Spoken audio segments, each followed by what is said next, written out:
Just like pretty much everyone else who has watched Across the Spider-Verse, I love the character of Miguel O Hara. He has so many aspects which make him so fun to explore, and at the center of much of the film's online discussion for the past few months has been him, since the film came out back in early June.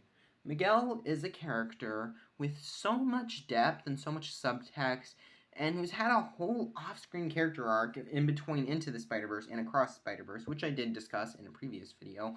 But there are so many new layers which have been introduced in Across the Spider-Verse, the most notable of which being how he basically became the leader of all Spider-Men.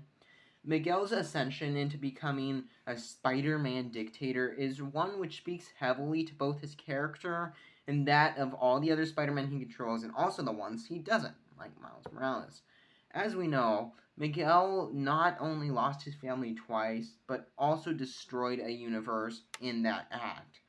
This is how we are told he decided to form the Spider Society, but like everything else Miguel has told us, it either seems to be a lie or misleading. The idea that Miguel defining canon based on his one experience doesn't make much sense. Miguel didn't break canon by being in his universe. It was when he went to another dimension, another world, that canon is broken.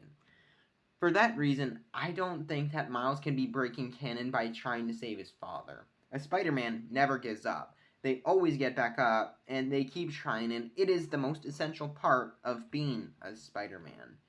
And I don't think canon can stop a Spider-Man from doing something in his own dimension. Both Miles, his father, and the Spot come from the same universe, and they're going to be the key players in Miles trying to save his father. According to canon, Miles won't be able to save Officer Morales, but if a Spider-Man is supposed to try, sometimes they will be able to save whoever, and if it breaks canon, then we would have the death of so many other universes and we just never hear of it, and I don't think it would happen. But if Miguel tells everyone not to do certain things because it will destroy their universe, they're not going to do it, and they won't be able to tell if Miguel is right or not.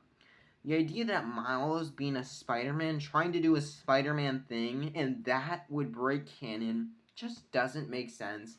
And I think that was intentional, trying to show that it doesn't make sense. Canon isn't real. On the other hand, in Mumbahattan, canon was broken due to the intervention of outside forces, mainly Miles and the Spot.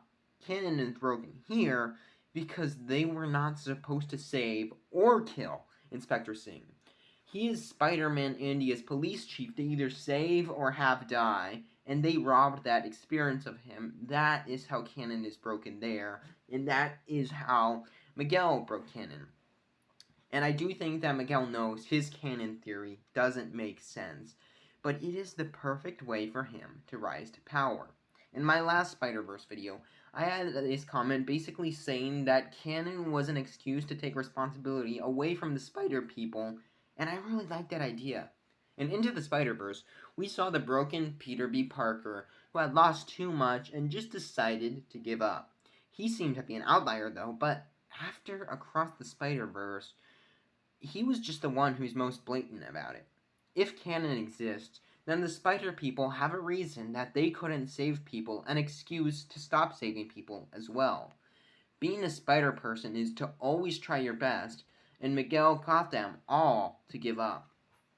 I wonder how many other Gwens there are who permanently left their home universe and never planned on returning, thanks to the idea of canon. I think Miguel is intentionally making all these people dependent on him, and he uses the idea of canon events to try to mask his quest for power. And Gwen shows how much of a power-hungry dictator Miguel really is.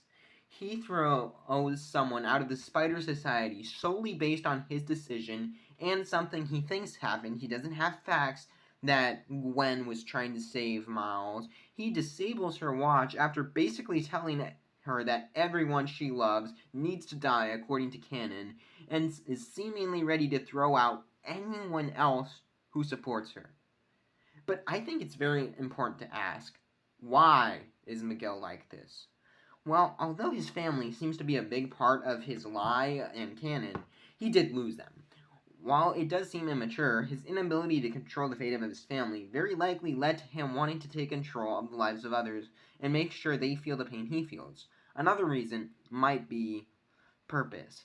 He thinks he is trying to do the right thing, and even if he needs to use harsh methods, by introducing the idea of canon events, he can prevent multiversal threats like, well, himself, the Spot, or in his eyes, Miles. Maybe after failing his universe of Spider-Man, he just has a masochist spirit and wants to destroy every other spider person, or at least the spirit of a spider person, for whatever reason.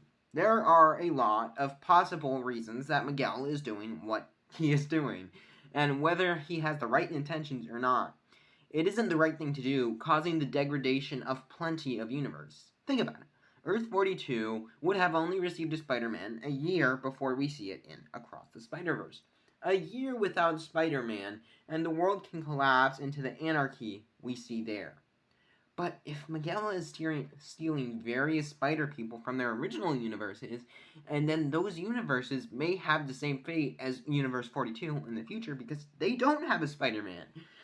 And if Miguel has the power of all the spider people in the multiverse, why can't they find a solution to save Universe 42? Or at least just have people volunteer to go fight there, or any other universe without a Spider-Man? If Miguel really cared, he would have tried to save those universes, and have the spider people keep that Spider-Man spirit to try to save people. And that perfectly encapsulates why Miguel isn't a real Spider-Man. It isn't because he's a vampire or he has a cape. It is because he never tries to be Spider-Man. He gives up. He tells others to give up as well. It is pointed out that he is the only Spider-Man who doesn't quit, and I think a big reason for that is he doesn't care about being a spider person at all. Spider-Man suffers a lot, but they don't quit. Partly because of great power, great responsibility, but like Peter A. Parker says, I mean, I've looked worse. But after everything, I still love being Spider-Man. Because there are people you will lose, but there are so many more which you can save and protect if you keep getting up. That is the point of being Spider-Man. That is the Spider-Man mentality, and it is why Miguel O Hara fails to be a Spider-Man, but also just another example of the amazing writing in Across the Spider-Verse. Anyways, though, that's all I have to say. What do you think? Will Miguel be redeemed, or is he just an imposter preying on the Spider-Man in pursuit of power? All that and more, make sure to leave in the comments down below. Like I mentioned earlier, here is a video where I discuss Miguel's secret spider... Like I mentioned earlier, here's a video where I discuss Miguel's secret character arc and just clarify a lot of the details which didn't make perfect sense in the Spider-Verse timeline, so check that out. Subscribe for plenty of more videos on Spider-Verse animation as a whole. I have been Fictional Fanatics. Thank you all so much for watching. I will see you in the next one, but until then, bye!